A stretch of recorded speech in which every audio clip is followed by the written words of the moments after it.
Morning, everyone.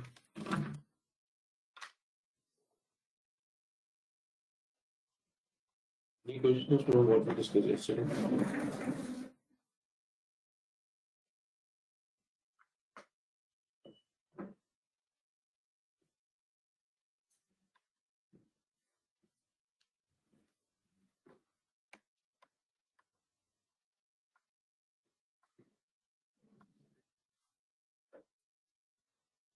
Okay.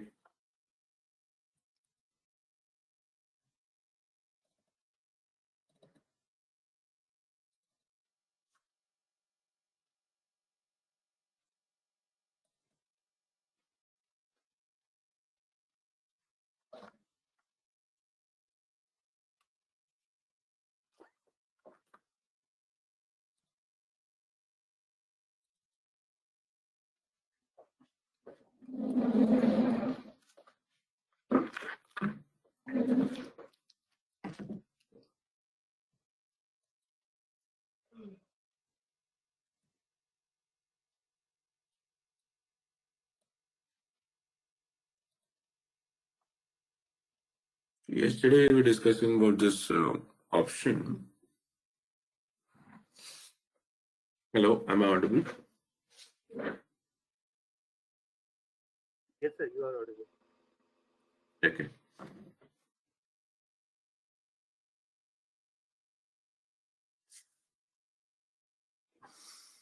So option is an agreement, correct? And an agreement will always have two parties.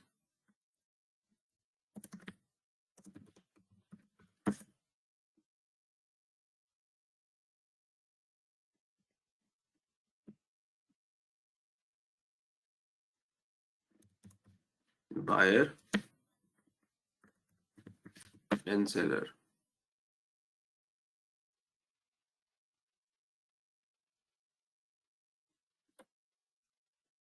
So buyer will always buyer is buyer of what? Buyer of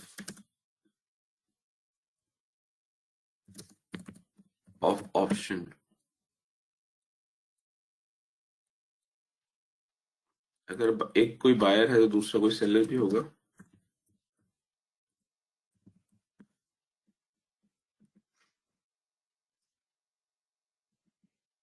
जो buyer है वो premium पे करता है और जो seller है वो प्रीमियम रिसीव करता है.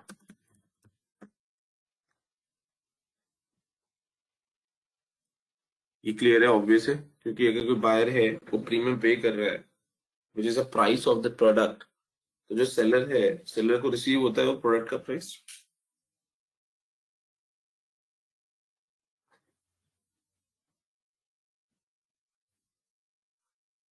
और बायर जो प्रीमियम पे कर रहा है he gets the right but not obligation.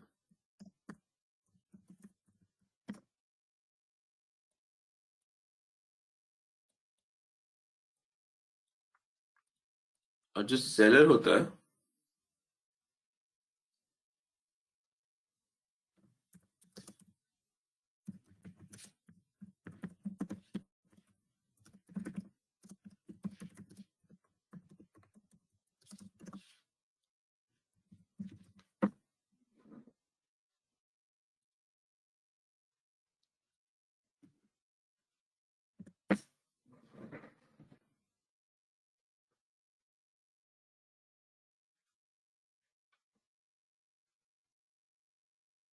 ये दो पॉइंट क्लियर है जो रेड में है.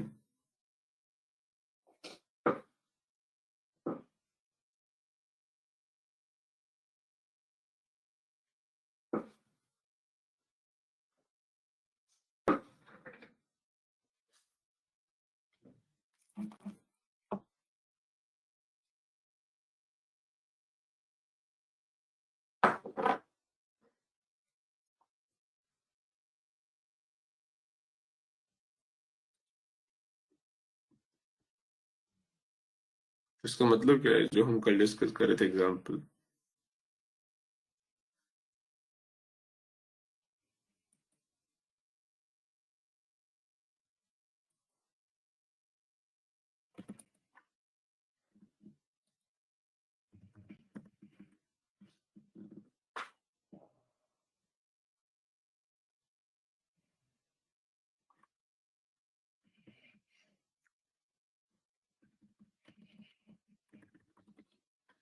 If A buys option and B sells option, तो A ने प्रीमियम पे किया, B प्रीमियम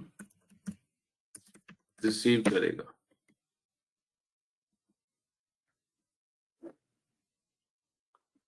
अब अगर 65 चला जाता है, ठीक है, तो ए के पास चॉइस है कि वो अपने ऑप्शन कॉन्ट्रैक्ट को यूज करे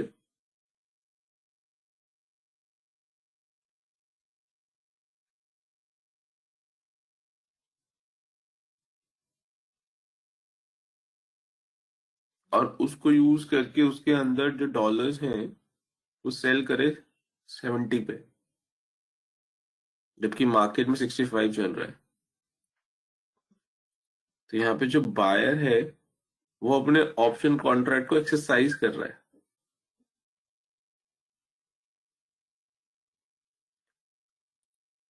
सो जो बी है, B is under obligation now.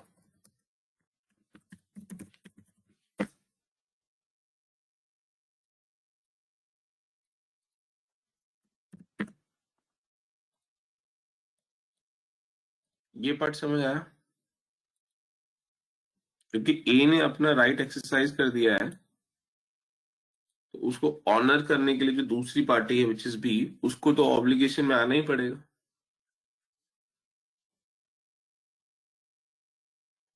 And ये वाला एग्जांपल देखते हैं, अगर इसको मैं 75 कर देता हूँ, तो यहाँ पे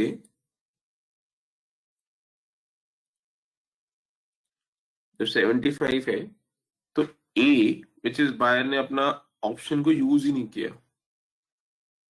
जब उसने ऑप्शन को यूज ही नहीं किया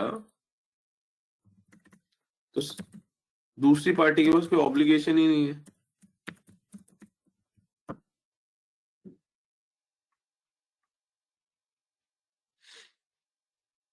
इज दिस क्लियर? बायर और सेलर के ऑप्शन कॉन्ट्रैक्ट्स के टर्म्स कैसे होते हैं, इसमें कोई डाउट है तो बताइए।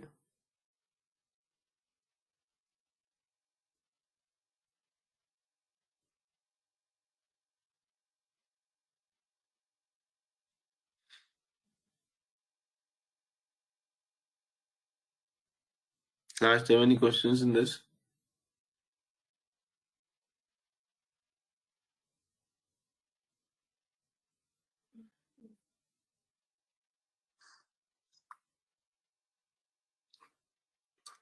ओके, तो एक तो ये कॉम्प्लिकेटेड पार्ट होता है, क्योंकि बायर के राइट्स अलग होते हैं ऑब्लिगेशन के, सॉरी, जो बायर ऑफ द कॉन्ट्रैक्ट होता है उसके टर्म्स एंड कंडीशन अलग तरीके से होते हैं, और जो सेलर होता है उसके अलग तरीके से होते हैं। जो फॉरवर्ड होता है, फॉरवर्ड में बायर और सेलर के दोनों के terms and condition exactly same होते हैं। तो ये डिफरेंस है बिटवीन ऑप्शन एंड फॉरवर्ड। दूसरा डिफरेंस है, दो तरह के ऑप्शन होते हैं, एक होता है कॉल ऑप्शन,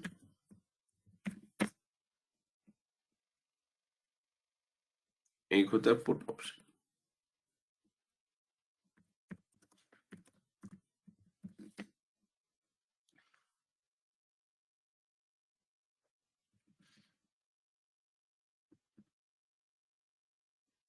कॉल ऑप्शन का भी एक बायर होता है,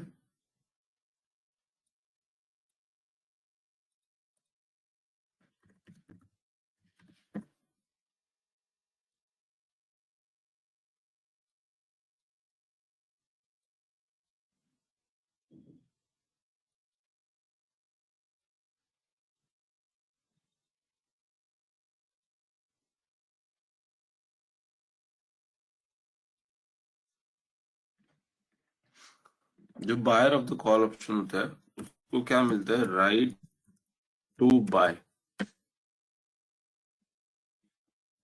और जो सेलर होता है, seller of the call option होता है, उसका ऑब्लिगेशन होता है टू सेल।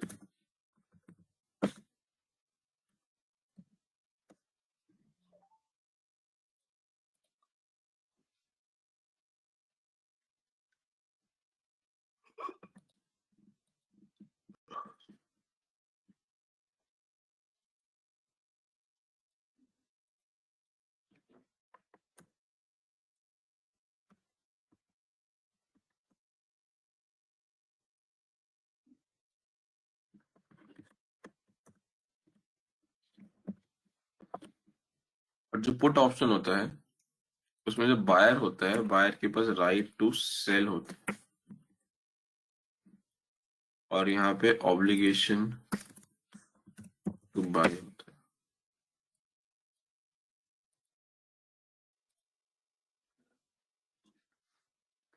तो ये कॉम्बिनेशंस क्रिएट होते हैं ऑप्शन स्ट्रक्चर्स में।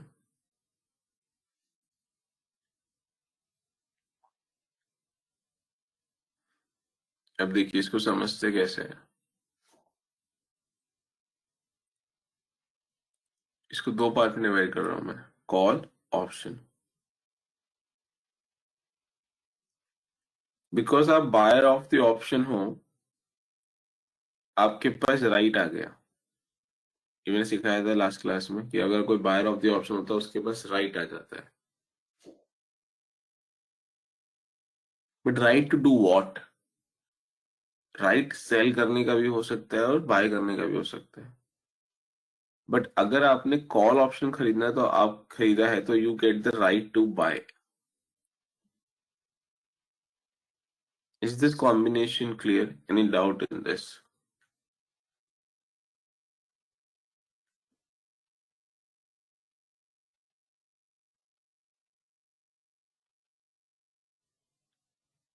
ठीक है। अब एक कॉन्ट्रैक्ट है, उसकी एक पार्टी के पास राइट है, तो अदर पार्टी के पास तो ऑब्लिगेशन ही होना पड़ेगा, तभी कॉन्ट्रैक्ट पूरा होगा।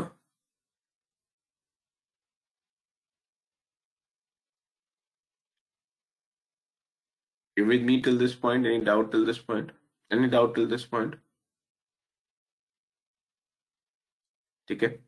और अगर मेरे पास राइट टू बाय है, यानी मैं आपसे आके खरीद सकता हूं, तो आपको मुझे बेचना पड़ेगा, correct? So you will be under obligation to cell.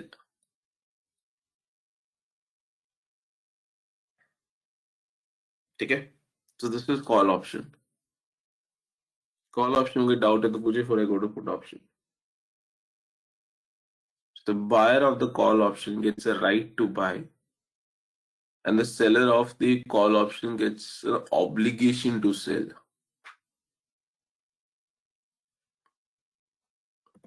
And बाकी दो सेम है ही। जो बायर होता है वो पे करता है प्रीमियम, जो सेलर होता है वो रिसीव करता है प्रीमियम।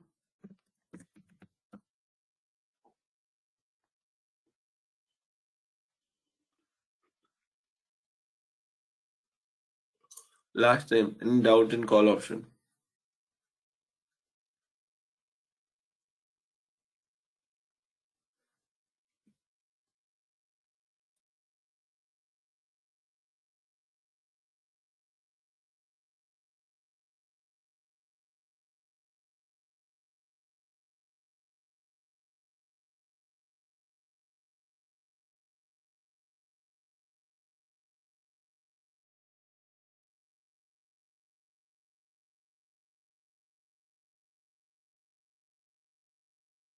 ठीक है।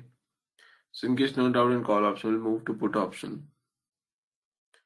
So put option,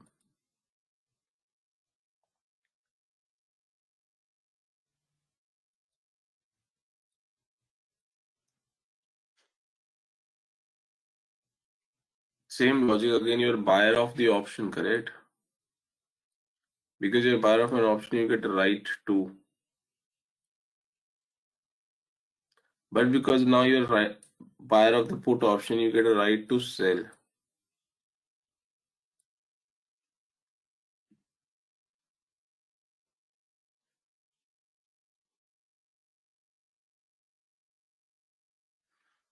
Now, because you get a right to sell, the other party has to be have an obligation.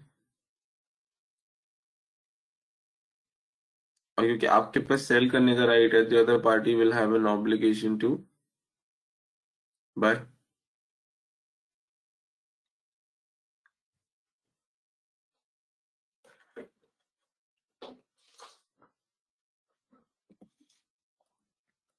Premium same ही रहेगा. The buyer will pay premium and seller will receive premium. तो इनको बोलते हैं option strategies. ठीक है, कुछ पूछना है तो बताइए.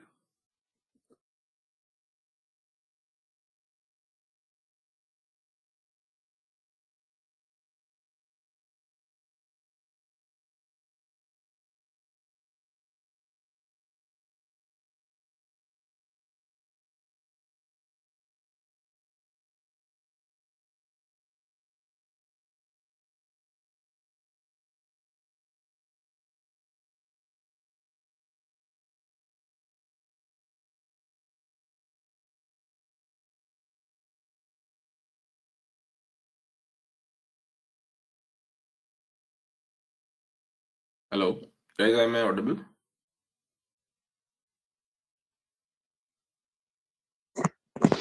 Yes, sir. ठीक है, last time any questions in this?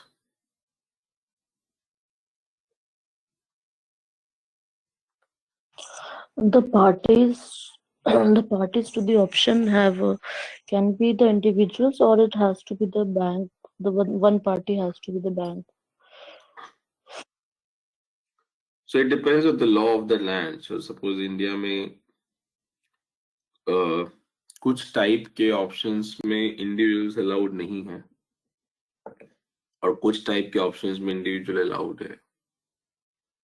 So for example India में जो इक्विटीज है, अगर आपको इक्विटीज में ऑप्शन करने हैं तो वो इंडिविजुअल्स कर सकते हैं. करेंसी में इंडिविजुअल ऑप्शन नहीं कर सकते. Depending upon the instrument Yeah, you are putting the depending on the agreement. instrument and then depending on the which law you are referring to. So Indian law, UK law, so थोड़ा अलग अलग है. But yes, from India perspective, depending on the instrument.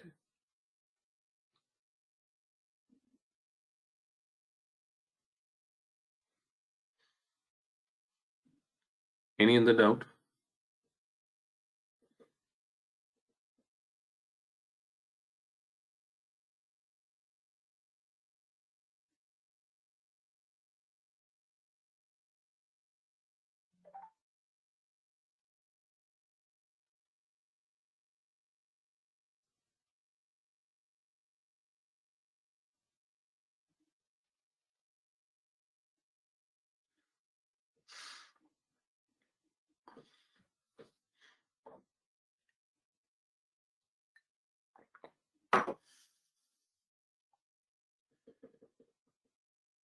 ठीक है.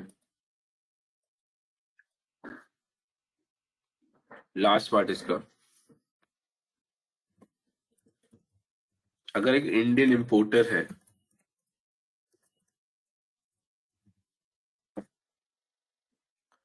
तो वो 4 option strategy में से कौन सी ऑप्शन स्ट्रैटेजी चूज करेगा? Whether he will be buyer of the call, seller of the call, buyer of the put, seller of the put. Importer है, Indian importer. 2 minute दे रहा हूँ, सोच के बताओ. इंडियन इंपोर्टर कौन सा ऑप्शन करेगा इनमें से?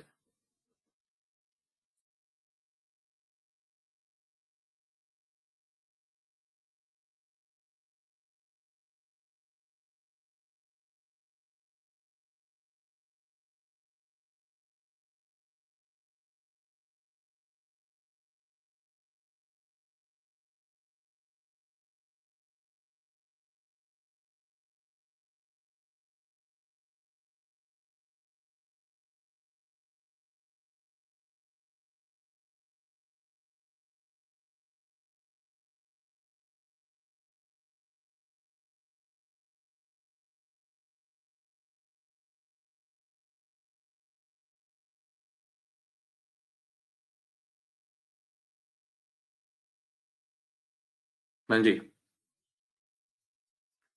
कौन सा करेगा? Indian importer.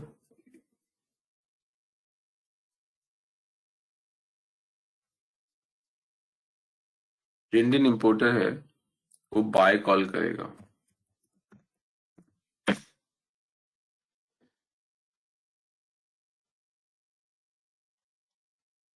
क्यों? क्योंकि जो इंडियन इंपोर्टर होगा वो इंडिया में गुड्स इंपोर्ट कर रहा होगा, तो उसको डॉलर्स पे करने, तो उसको डॉलर्स पे करने हैं। तो डॉलर्स पे करने के लिए उसको डॉलर्स खरीदने पड़ेंगे मार्केट से। तो उसको एक ऐसा राइट चाहिए जिससे वो कुछ खरीद सके। That is why the call buyer of the call will get a right to bye.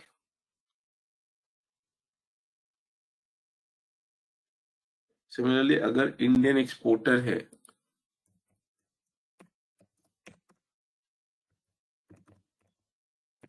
अब इंडियन एक्सपोर्टर गुड्स सेल कर रहा है, उसको करेंसी मिलेगा, डॉलर्स मिलेंगे, बट वो डॉलर्स को आईएनआर में कन्वर्ट करना चाहेगा तो उसको डॉलर्स सेल करने पड़ेंगे। That is why he needs a right to sell. क्योंकि अगर राइट टू बाय मिल गया तो उससे कुछ काम का नहीं है। And that is why he will do buy put. Doubt है तो पूछ।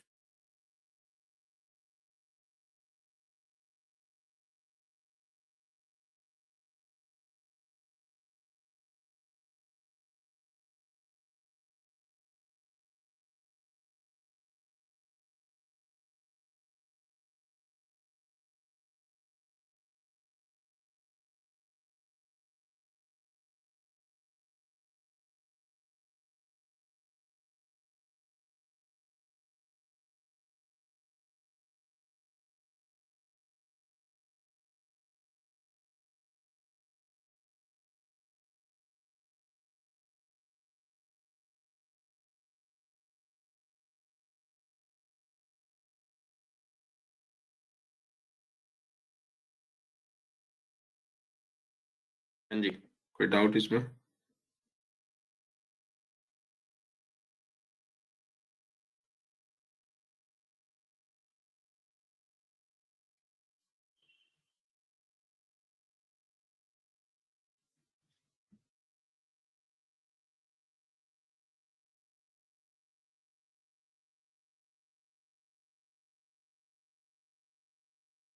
Any question in this? Is this clear?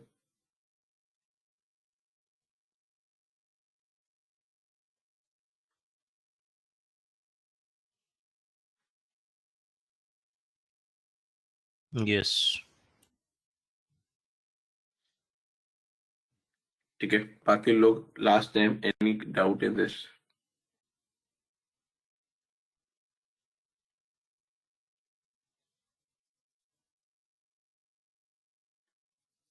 ठीक है, सो इन केस नो,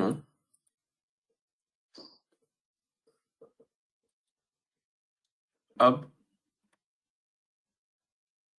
इसमें कल जो रिस्क वाली बात हो रही थी, sorry,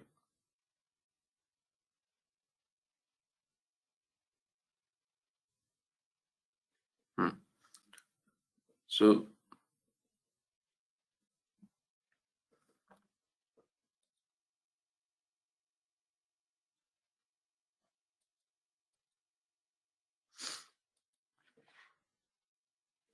buyer of the option के पास रिस्क कम होता है कि सेलर ऑफ द ऑप्शन के पास रिस्क कम होता है?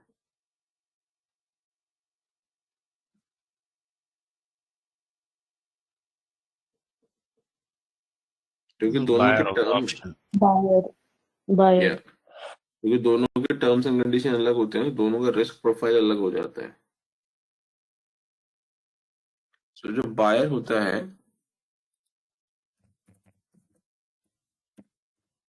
उसका लेस रिस्क होता है,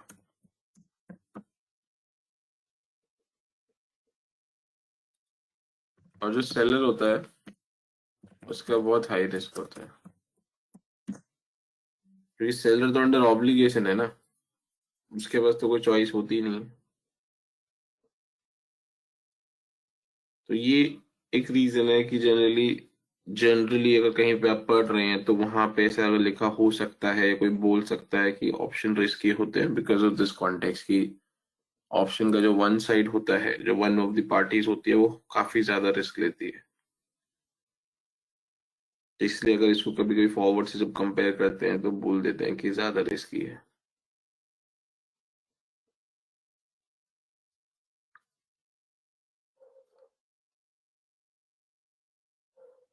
ठीक है। So yeah this closes option from my side. Last time अगर किसी को कुछ पूछना है तो पूछिए।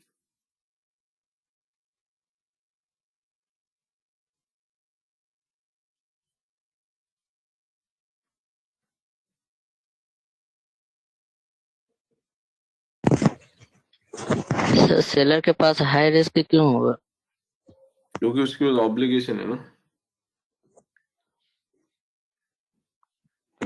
ये सिर्फ कॉल ऑप्शन में होगा या फिर दोनों में होगा, पुट ऑप्शन में भी? दोनों में होगा। जैसे यहाँ पे देखो ना, येलो वाला एग्जांपल देखो। यहाँ पे जो ए है, ए के पास राइट है डॉलर को सेल करने का। तो मार्केट में 65 चल रहा है, तो ए अपने ऑप्शन कॉन्ट्रैक्ट को यूज करके 70 रुपीज पर डॉलर बेच सकता है। जो बी है, B is under obligation to buy dollar at 70 when the dollar is available at 65 in the market. तो उसको 5 रुपए का लॉस बेयर करना ही पड़ेगा ना पर डॉलर, और वो मना नहीं कर सकता ऑब्लिगेशन में अंदर। तो उसका रिस्क ज्यादा हो गया ना।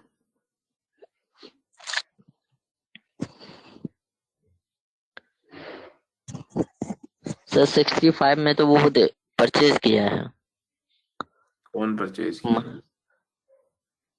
बायर, अब उसी को अगर 70 में बेचना चाह रहा है या 65 में भी तो बेच सकता है ना।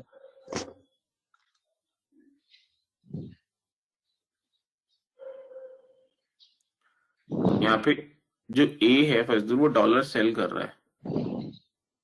ये buyer of the put option है। ए बाइस पुट ऑप्शन है। हाँ।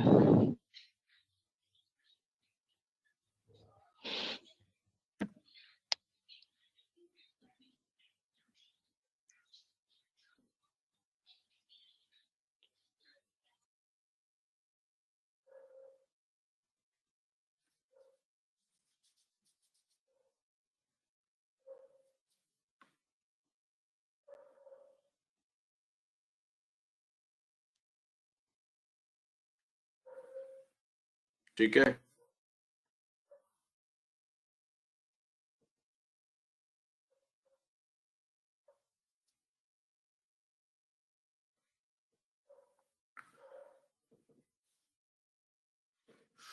हाँ जी, तो any question in this option?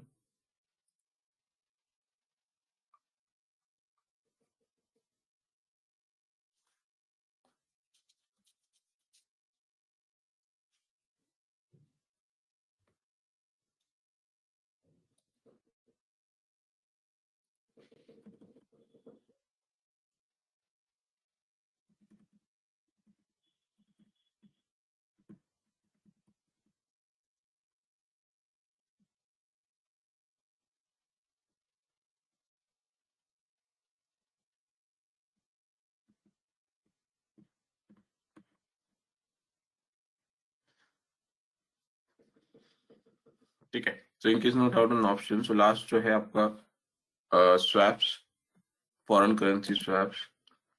So foreign currency swaps क्या होता है?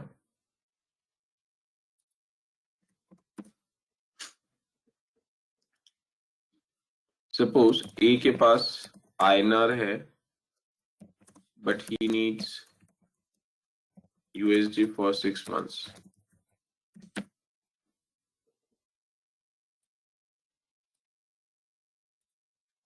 बी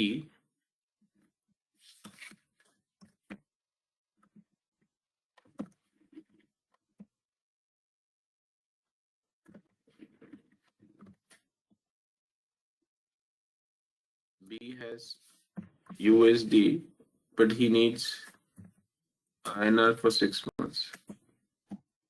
यहाँ तक कोई डाउट? ये इनकी रिक्वायरमेंट्स है. You have one currency, but you need the other currency for 6 months.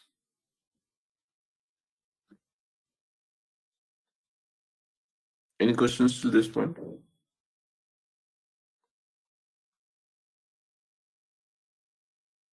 ठीक है. So they will enter into FX swap. Swap का मतलब क्या होता है? Exchange करना. For example, if I say let's swap our seats, ठीक है? So we exchange our seats. So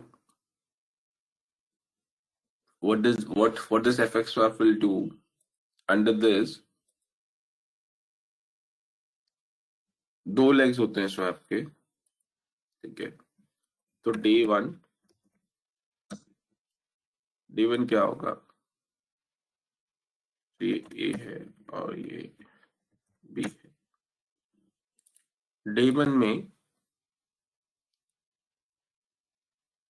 A B को INR दे देगा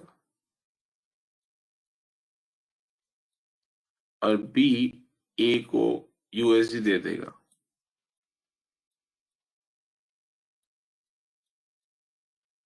सपोज जो एक्सचेंज रेट चल रहा है वो 1 USD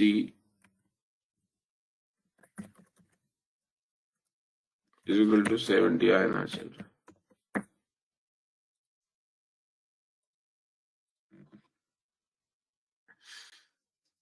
देखिए यहाँ तक कोई डाउट है तो?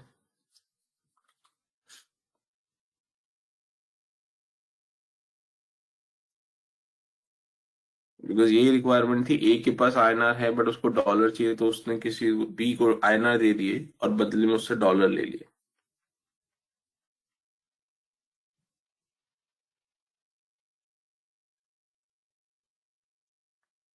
ठीक है.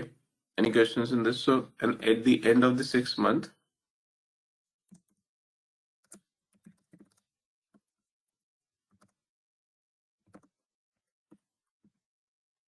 At the end of the 6 month क्या होगा? ये ए है,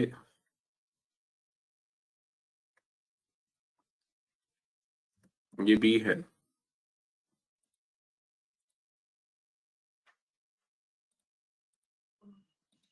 ये रिवर्स हो जाएगा. सो B will give INR back to A and A will give USD back to B. This is called as FX swap.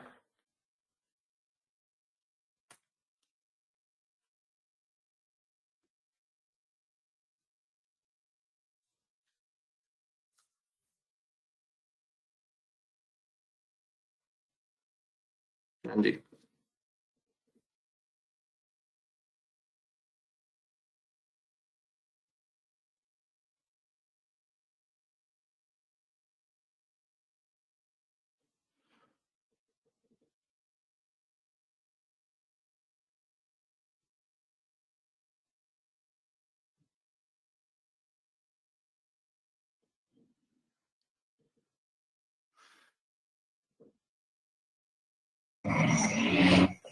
इसमें who will be, मतलब what are the charges involved and how they will, it is done electronically only. No, it's not electronically. You mutually agree, and then the payment will happen electronically. But first, you have to negotiate and agree. Charges will depend on terms and conditions. So, for example, अगर वो लोग decide करते हैं तो अलग से कोई charge नहीं होगा, एक्सचेंज रेट में इनबिल्ट होगा. फॉर एग्जाम्पल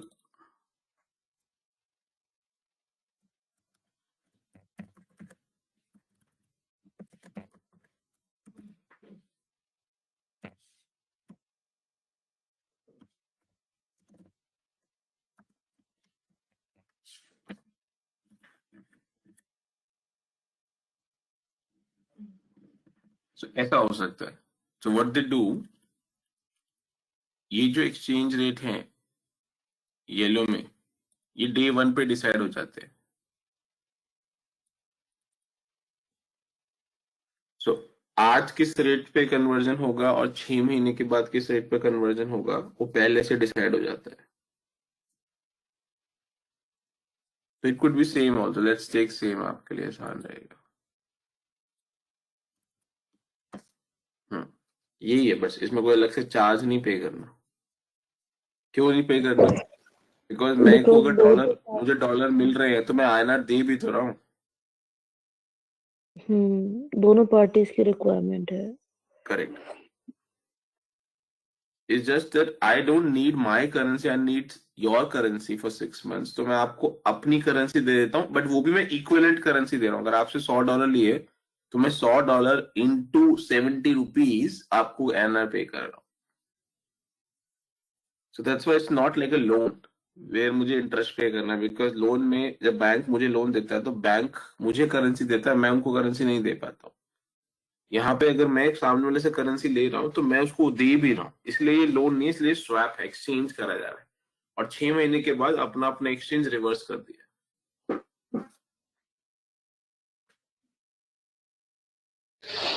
तो सर इसमें प्रॉफिट क्या होगा, प्रॉफिट और लॉस पार्टी प्रॉफिट को? और लॉस, प्रॉफिट और लॉस यही होगा. लेट्स अज्यूम 6 महीने के बाद, सिर्फ example in this case, after 6 months जो मार्केट में डॉलर का प्राइस है, let's assume that becomes 1 USD is equal to 80 INR hypothetically. ठीक है. अब देखो, अब ए को लॉस हो जाएगा. क्यों? ए को मार्केट से $1, लेट्स ये पूरी ट्रांजैक्शन $1 की हुई थी, तो ए को at the end of the 6 months $1 पे करना है बी को. जब उसको $1 मिला था तो उसने 70 रुपीज दिए थे और $1 लिया था. अब उसको मार्केट से 80 रुपए के $1 खरीद के 70 रुपीज की इक्विवेलेंट पे पे करना पड़ेगा. फर्स्ट क्लियर है? Yes sir. तो ये प्रॉफिट एंड लॉस इस तरीके से हो जाएगा.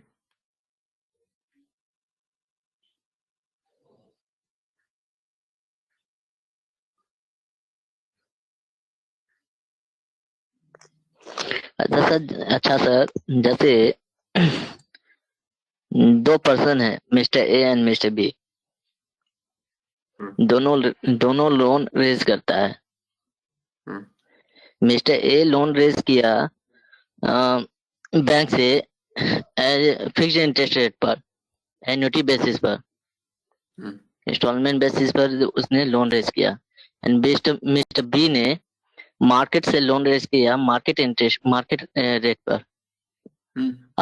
अब ये दोनों जो कॉन्ट्रैक्ट एक्सचेंज कर लेता है कि मैं मिस्टर ए पे करेगा मिस्टर बी का इंटरेस्ट रेट मार्केट रेट के बेसिस पर मिस्टर बी का, और भी मिस्टर ए का एन्युटी बेसिस पर पे करेगा. तो ये भी तो हो गया सब कॉन्ट्रैक्ट.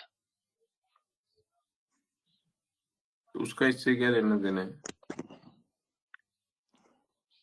वहां पर ये सब कॉन्ट्रैक्ट तो ये भी तो है. तो अरे तो ऐसे तो बहुत सारे कॉन्ट्रैक्ट हो सकते हैं. हम ये थोड़ा डिस्कस कर रहे हैं कि क्या क्या कॉन्ट्रैक्ट होते हैं. हम एफएक्स स्वैप डिस्कस कर रहे हैं. So how is that relevant to this?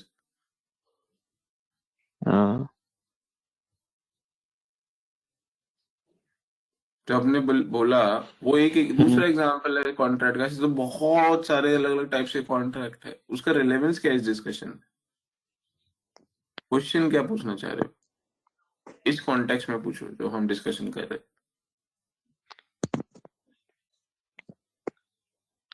इस क्वेश्चन में तो फिर मिस्टर बी को प्रॉफिट हो रहा, मिस्टर ए को नहीं ना. अगर हाँ, वही अगर रेट वो तो एग्जांपल दिया. अगर रेट घूम जाएगा तो बी को प्रॉफिट हो जाएगा. हम्म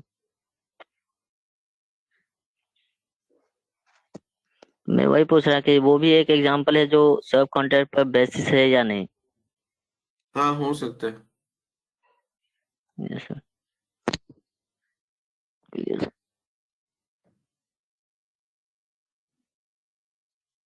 हाँ जी, किसी और को कोई डाउट?